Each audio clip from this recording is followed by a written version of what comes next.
Does anyone know, anyone tell me what the definition of credit is? Anybody? You guys are in college, you gotta know this. Or at least your own version. Yes, sir? Kind of like a measure of your ability to pay back a loan or something, or debt? Correct. It's an easy definition for credit is the ability to make payments over time, right? So it's your ability to make consistent payment over a time period. So if you borrow money from me today and say, Jay, I want $100, and I give you $100 and you pay me back tomorrow, I'm happy you paid me back, but you didn't establish any real credit. Same thing with a bank or a debit card or a credit card. So a lot of times what we do is, and where we're misinformed, miseducated, is that we'll charge some things on our card this month, and then we'll pay it all off at the end of the month. And we think that we did a good thing because we paid it off, right? We have a zero balance. This has to be great. But by doing that, you form no credit with the bank by paying off your entire loan. So you want to make payments over a time period. Now, if you charge something for $300 and give the bank $30 this month, $30 the next month, maybe $60 you double up, maybe $20, you've now shown the bank you can make payments over a time period. So we'll write the definition of credit. I'm going to tell you why. Then we're going to go into why that's actually valuable, right? It's just not about a definition, but it's the foundation. So credit is the ability to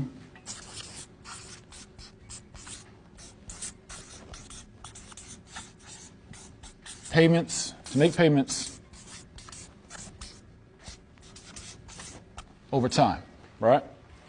So where this starts, and we're going to talk about how you establish credit and how credit is viewed. So with credit, your ability to make payments over time, this is the core of how you start to build wealth. Because most millionaires, most billionaires, they don't use a majority of their own money for their investments or for buying properties or buying businesses or whatever they do. They use their credit. They leverage their credit. When you see somebody buying a basketball team or buying these big businesses or $400 million, Facebook was sold, or Instagram, or all these kind of things, these things aren't typically purchased with cash capital. They're purchased by banks because people have made payments over time throughout their lifetime, have established real leverage with banks, and now can go to a bank and say, hey, you know what? I'm thinking about opening a Chick-fil-A in Jersey City. And the bank's going to say, well, what's your ability to make payments over time? I love to loan you the money. It sounds like a good idea. You got a great business plan. I want to loan you this money. But if you go to the bank, but hey, I paid everything off my whole life in cash. Look, they're going to say, well, how do I know you're going to pay me through the life of this loan? If you want to purchase a house, it's typically a 30-year mortgage. What's going to show me that you're going to pay this mortgage back over 30 years? That's going to be your ability to make payments over time. So a lot of times, us, especially as youth, we think that cash is king. And in the real world, in the business world, cash is not king. Credit is king. Because this is going to allow you to leverage to make big moves in life, right? So for me, I learned this when I was 25. I bought my first house at 25. Then I bought 3 houses by 26 and 6 by 27. Then I learned I could leverage making those payments on all those properties over time to get big business loans, $1 million business loans. And private investors will invest in you because they've seen that you've made payments over time with other institutions, right? So this is where this becomes really valuable. So is everyone familiar with the fact that we have 3 credit scores? Does everyone know that? You have 3 credit scores? Does anyone know what that abbreviation is or how that's kind of summed up? What are your 3 credit scores called? Anybody? Or must I tell you? He knows everything. Yes. We all have, there's 3 credit bureaus. And the 3 scores are typically called your FICO score, right? Your FICO credit score. This is very important. You'll also hear it, we'll say FICO, and then we'll kind of improvise and say, AKA, your middle score, right? So your FICO score is what you'll commonly hear referenced as your middle credit score. So here's someone, well, what's your credit score, right? You really have 3 of them. There's 3 credit scores you have. There's 3 credit bureaus. There's, it might be, my spelling might be wrong, but it's Equifax, and there may be an E here, I'm not sure. TransUnion,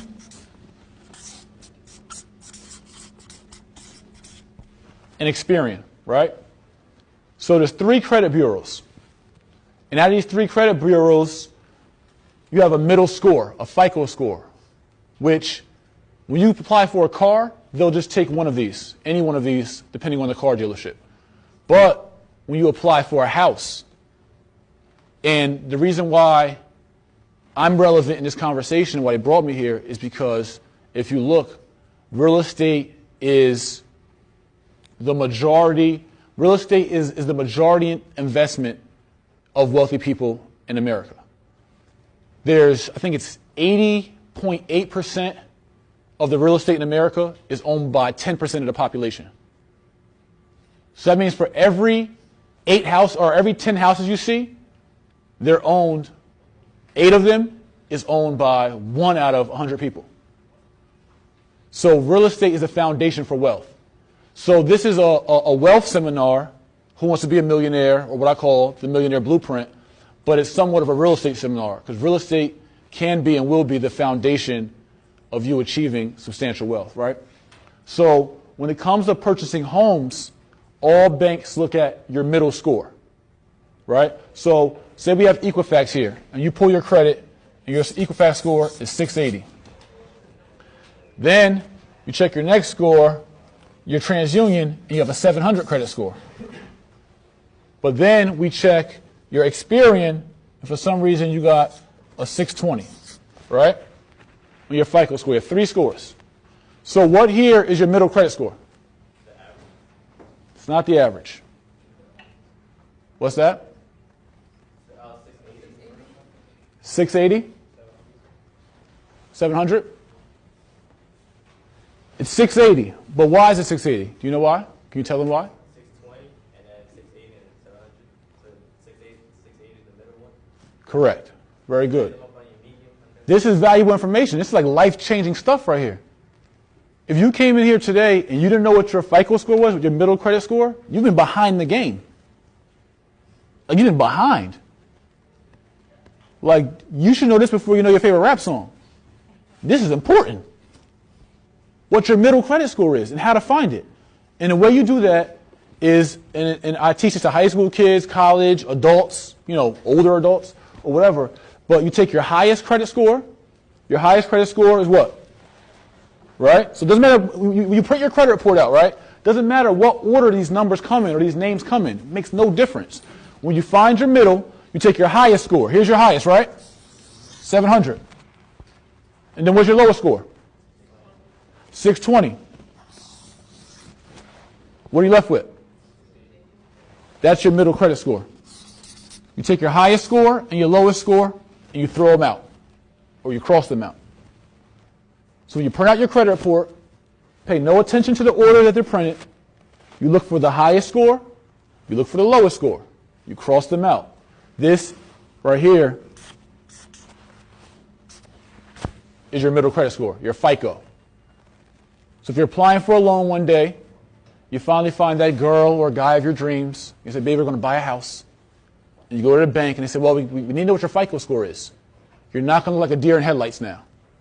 You're going to know what your FICO score is, your middle credit score, which is the one between the highest and the lowest.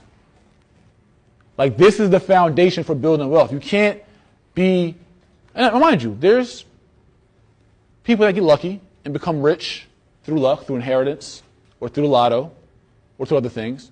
There's also people that put a gun in their head and pull a trigger, and it jams. But I don't want to run around putting guns in my head. The way that you can ensure that you become wealthy in life is by learning these basic core facts. Because now that you know what credit is, the ability to make payments over time, and you stop paying cash for everything and paying all your credit cards off at once, or understand that making those timely payments are very important and don't let them go into default by all means. If you can do this, make payments over time, and build up your credit scores and your FICO, you now put yourself in a position to be able to buy homes, cars, get business loans, and be able to leverage this credit for all types of things that can build value and revenue for your life, right? So this is all the foundation, what credit is and your FICO. Now, so people say, well, Jay, how can I build credit though, right? Does anyone know know how you can build credit? Fast track what? Yes. You get a credit card, so you can use as small as $150, small increments, Correct. So we're going to say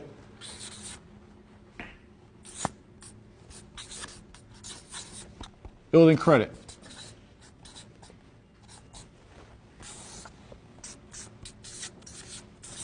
The how, right?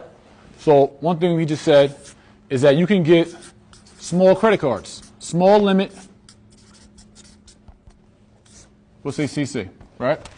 You can get small limit credit cards.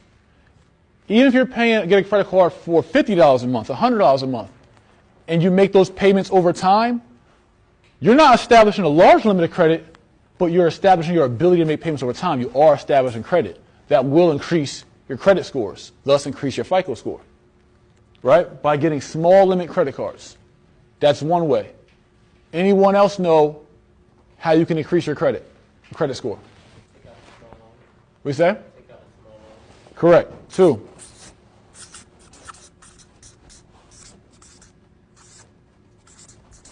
Small loans. Same thing.